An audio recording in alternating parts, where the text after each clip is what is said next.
रामायणातील सीता, राम, हनुमान आणि बेहदचे कनेक्शन. मुक्ती, जीवनमुक्ती, परम शांती. हनुमानाला आपण बेहदचा आत्मा म्हणू का, की हनुमान हे जीवनमुक्तीमध्ये गेले? या विषयावर बेहदच्या बापूजींनी दिव्य दृष्टीने प्राप्त केलेले ज्ञान आपल्याला प्रदान करत आहोत.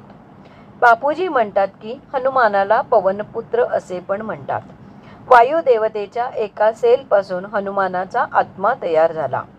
त्याला रुद्र अवतार पण म्हणतात, असे मी एका मागील व्हिडिओत सांगितलेले आहे. शंकर महादेवाची सुद्धा एक पॉवर गुप्त वेशात हनुमानाच्या शरीरात कार्यरत होती.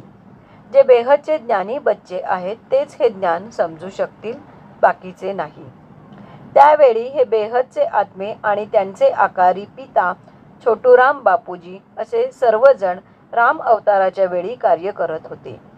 रामाच्या शरीरात सुद्धा या आकारी पित्याने म्हणजेच छोटूराम बापूजींनी थोडी पॉवर दिलेली होती. तसेच सीतेच्या शरीरात सुद्धा छोटूराम बापूजींच्या प्रकृतीने पॉवर टाकलेली होती. आणि हनुमानाच्या शरीरात सुद्धा बेहदचे जे 108 आत्मे आहेत त्यातील 1 नंबरच्या आत्म्याने भरपूर पॉवर त्यांच्या शरीरात त्यांच्याकडून काम करून घेण्यासाठी टाकलेली होती. म्हणूनच हनुमानाच्या आत्म्यात 108 वाल्या आत्म्यांची पॉवर आहे. त्यामुळे निश्चितच ते बेहदमध्ये जातील, कारण बेहदच्या आत्म्याची ती रचना आहे. बाकी रामायणाची गोष्ट तुम्हाला तर माहीत आहेच.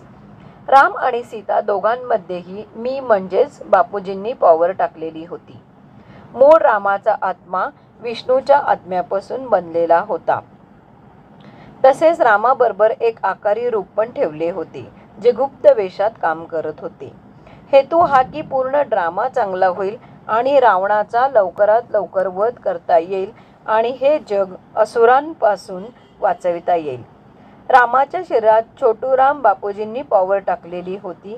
तसेच बेहदच्या 108 आत्म्यांनी वेगवेगळ्या, उदाहरणार्थ अंगद, लक्ष्मण आणि इतर रामायणातील जी पात्रे आहेत त्यांच्यात पॉवर टाकलेली होती आणि सर्वांना बेहदच्या आत्म्याप्रमाणे बनविलेले होते.